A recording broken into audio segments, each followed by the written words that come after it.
But now let's bring in barrister and UK Lawyers for Israel Charitable Trust Legal Director, Natasha Hausdorff, and she joins me live from London. Natasha, great to see you again.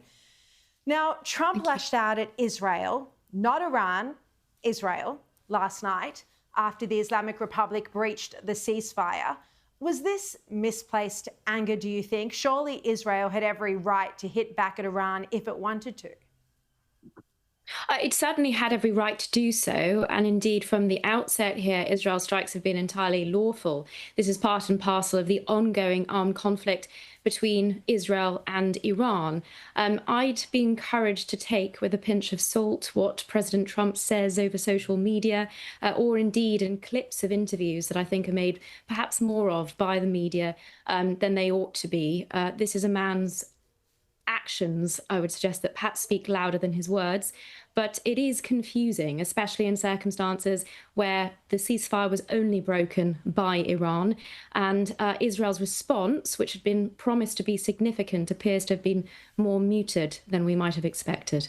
Now, Trump also criticised Israel for going hard before the ceasefire came into effect. But again, if Israel needed to finish the job in time to meet a ceasefire, if it still had targets, military sites, nuclear sites, who knows, that it needed to hit, then again, it had every right to do that before the ceasefire started. Don't you think, in your legal opinion? That's correct. And I think it also had every right to respond forcefully, as it had promised, to Iran's breach of that ceasefire. And I appreciate ceasefires in this region frequently take a few attempts to come into place. I mean, since then, of course, we've seen relative quiet. I believe there were a few drones, but from Iran, it may have been that they were just slow in reaching Israel proper.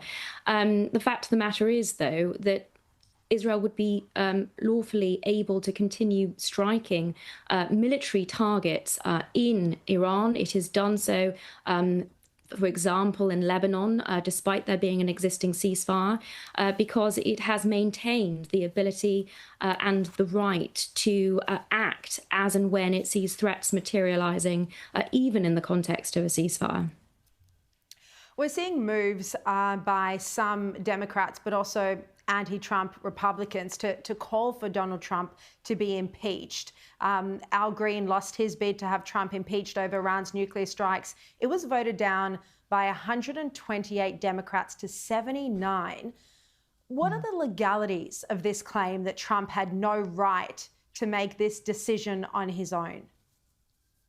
There don't appear to me to be any. It's extraordinary that one sees these party political claims being advanced. We didn't see this, however, in relation to Trump's previous action against al-Baghdadi, against Soleimani, or indeed to Obama's strikes in Yemen, in Syria. It's a very basic matter of US constitutional structure that the president does not need to seek permission from Congress in any of these respects. A full declaration of war would be a different matter, but of course that hasn't occurred as far as America's involvement here has been concerned so far. So a strange attempt, I think, born out of politics rather than a proper application of US constitutional law here.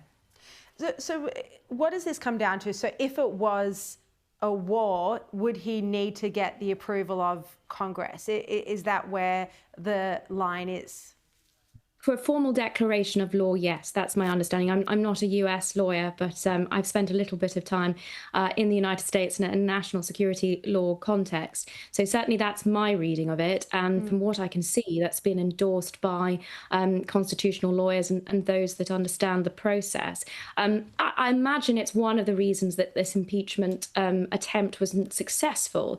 But I think in contrast to previous actions, previous strikes conducted by America under various presidents in the Middle East, it is striking that these complaints would be raised in this context, in the context of much needed strikes on Iran's nuclear facilities, and strikes which I should stress have made the region as well as the world a great deal safer. All of these rhetorical flourishes of starting World War III, frankly, are being proven to be ridiculous. Any steps that minimize Iran's ability to continue to terrorize the region and operate terrorist proxies around the world targeting Western interests, and minimizing its ability to continue to do that in the future under a nuclear umbrella ought to be celebrated as bringing peace and stability to the world.